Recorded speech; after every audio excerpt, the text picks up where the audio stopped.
کہ ہمارا چیلنج ہے عالم اسلام کو، آپ اہل بیت سے ایک گناہ ڈھونڈ کے دکھاؤ۔ ایک مرتبہ میں دعویٰ کرتا ہوں کہ میں معصوم ہوں، صرف دعویٰ کرتا ہوں، لیکن جب پریکٹیکلی دیکھا جائے تو میں معصوم نہیں ہوں، مجھ سے خطائیں گناہ ہوتے ہیں۔ ایک مرتبہ وہ دعویٰ کرتے ہیں کہ ہمارے بڑے معصوم ہیں، پر پریکٹیکلی ان کی زندگی میں کوئی عصمت نہیں ہے۔ لیکن ایک مرتبہ ہم دعویٰ کرتے ہیں علی اور زہرا معصوم ہیں، پریکٹیکلی بھی معصوم ہیں۔ دوسرا ہمارا چیلنج، ہم آپ کے اماموں کے استاد دکھا سکتے ہیں، آپ ہمارے 11 اماموں کا کوئی ایک استاد دکھاؤ۔ یہ معجزہ ہے اہل بیت۔ آپ چھٹے امام کا استاد دکھاؤ، 5ویں امام کا استاد دکھاؤ، چوتھے امام کا استاد دکھاؤ، کہاں کس مدرسے میں پڑھے تھے؟ اور ثبوت ہے، اگر کوئی انسان دنیا سے چلا جائے میں اسے پہچاننا چاہتا ہوں۔ بھائی میں امیر شام کو پہچاننا چاہتا ہوں بغیر کسی تعصب کے کہ معاویہ بن ابی سفیان کی شخصیت کیا تھی، مجھے جاننا ہے۔ تو مولوی صاحب، مفتی صاحب، اگر مجھے پہچاننا ہے کیسے پہچانوں گا؟ تو اگر کوئی نیچے بیٹھا ہوا شخص کہتا ہے مجھے عارف کاظمی کو جاننا ہے، تو دو ہی طریقے ہیں، کہ آپ مجھ سے ملو، میرے ساتھ رہو، یا میری تقریر سنو، یا میری کوئی لکھی ہوئی کتاب پڑھو۔ ٹھیک ہے؟ اب ہمارا فاصلہ 1400 سال ہے، ہم علی کو جاننا چاہتے ہیں، ہم معاویہ بن سفیان کو جاننا چاہتے ہیں، جناب عمر کو جاننا چاہتے ہیں، جناب عمر کو جاننا، جتنے بھی اصحاب رسول تھے ہم چاہتے ہیں ان کی شخصیت سے ایک آشنائی ملے، پتہ چلے کیسے تھے، رہن سہن کیسا تھا، کردار کیسا تھا، اخلاق کیسا تھا، برتاؤ کیسا تھا۔ تو دو ہی طریقے، یا ہم اس زمانے میں جائیں اور ان کے ساتھ رہیں، یہ تو ناممکن ہے۔ دوسرا طریقہ یہ ہے ان کی شخصیت کو جاننے کے لیے یا ان کی تقریریں سنیں، وہ بھی نہیں ہے۔ تیسرا طریقہ یہ ہے ان کی لکھی ہوئی کتابیں پڑھیں، ان کے اقوال کو دیکھیں۔ تو میں بھی نہج البلاغہ لاتا ہوں، تو بھی کوئی چیز لا۔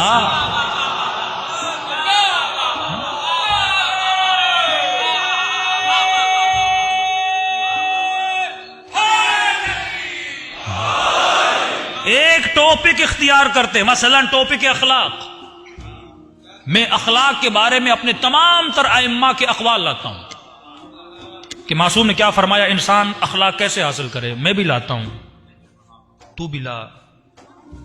معاویہ کے 4 قول، یہ سمپل بات ہے، اس میں تعصب ہے نہیں۔ آپ بتائیے کہ جناب معاویہ ابن ابی سفیان نے بتایا ہو کہ اگر انسان کو اخلاق مند ہونا ہے تو یہ کرے، آپ لائیے۔ اچھا، میں صبر پہ اپنے معصومین کی سینکڑوں روایات لاتا ہوں کہ انسان کو صابر کیسا ہونا چاہیے۔ ہاں، آپ جناب حضرت عثمان کے 40 قول لاؤ۔ ہاں، خدا سے کیسے بات کرنی ہے،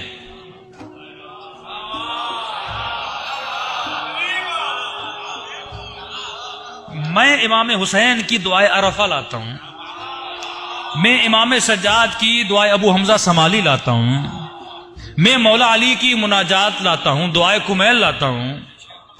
آپ بھی حضرت عمر کی کوئی دعا لائیے۔ ایک سمپل بات ہے، اس میں ہمیں دیکھنا ہے کس نبی کے جانے کے بعد کس شخص نے کتنا پریکٹیکلی لوگوں کی اصلاح کے لیے احادیث پر، فرامین پر اپنی ایک مرتبہ میں کاپی کرتا ہوں۔ اہل بیت کا کمال دیکھیے۔ اچھا، جتنے بھی صحیح بخاری، صحیح مسلم، مسلم احمد، یہ سارے کاپی ورک ہے۔ کاپی ورک کا مطلب کیا؟ مطلب یہ بھی ضروری ہے کہ رسول نے کیا کہا تھا۔ اب پھر سندیں دیکھی جاتی ہیں، ضعیف ہے، قوی ہے، اس میں بہت جھوٹ بھی ہے، جھوٹی روایتیں بھی گھڑی گئی ہیں، لیکن کافی سچی بھی ہیں کہ رسول خدا نے کیا کہا تھا، مثلا طب کے بارے میں، انسان کے بارے میں، اخلاق کے بارے میں، یہ سب کچھ۔ اسی طرح ہمارے پاس بھی ہیں کہ رسول نے کیا کہا تھا، لیکن اہل بیت کی اپنی کریٹیوٹی بھی ہے۔ ہم یہ بھی بتاتے ہیں کہ علی نے خود کیا کہا تھا، حسن نے اپنے سے کیا کہا تھا، حسین نے اپنے سے کیا کہا تھا، اپنی علمیت بھی۔ ایک مرتبہ میں صرف کاپی ورک کرتا ہوں۔ کاپی ورک کون سی بڑی بات ہے؟ آپ نے بات کہی، میں نے آپ کی بات لکھی اور فلاں تک پہنچائی، میں وسیلہ بنا، میرا کون سا کمال ہے اس میں؟ ایک شرف یہ ہے کہ میں نے آپ کی بات وہاں تک پہنچائی، مجھے ثواب ملے گا، لیکن میرا اپنا ذہن بھی تو ہو، میری اپنی علمیت بھی تو ہو۔ دعائے کمیل علی کی دعا ہے، ابو حمزہ سمالی چوتھے امام کی دعا ہے، دعائے عرفہ واللہ ایک بزنس مین کو، ایک دعائے کمیل، دوسری ابو حمزہ علی، 2 دعائیں پڑھ کے شیعہ ہو گیا۔ میں آج لوگوں کہتا ہوں اب کیوں اتنے جھنجٹوں میں پڑتے ہو؟ غلط تبلیغ میں تبرہ کے کسی ایسے طریقے میں چلے جاتے اس کے بجائے کہ ہم اسے شیعہ بنائیں اسے دور کر دیتے ہیں. سمپل زندہ معجزہ اہل بیت کا، زندہ معجزہ اہل بیت کی دعائیں ہیں. میں کہہ رہا ہوں زندہ معجزہ ہے. اگر واقعاً کوئی حقیقت طلب اور حقیقت جو کوئی شخص ہو، آپ اسے ایک دعائے کو میل دو کہ یہ مولا علی کی ہے. اب تو علم کو بھیٹنا شروع کر، علی کہاں تھے اور وہ کہاں تھے. خزانے بھرے ہوئے ہیں، 70 80 جلدیں ہمارے اماموں کا علم پڑا ہوا ہے. تو انسان اگر کسی کو جاننا چاہتا ہے، سمپل سے سیاستدان کو پہچاننا، اس کے ہم بک پڑھتے ہیں. تو ہم نے علی کو تعصب سے علی نہیں بنایا، علی کو پرکھا، علی کو دیکھا، علی کو سمجھا. علی سے بہتر کوئی ملا ہی نہیں. مجبوری تھی ہماری علی کے در پہ جانا، مجبوری تھی ہماری مولا حسین کے در پہ، حسین کے در پہ جانا. بہتر شخصیت نہیں مل رہی، بہتر کردار نہیں مل رہا، بہتر علم نہیں مل رہا. یہاں تعصب کی بازی تو نہیں ہے. اے انسان، تجھے اپنی قبر میں جانا ہے، نہ کسی مولوی کی نہ کسی مفتی کی.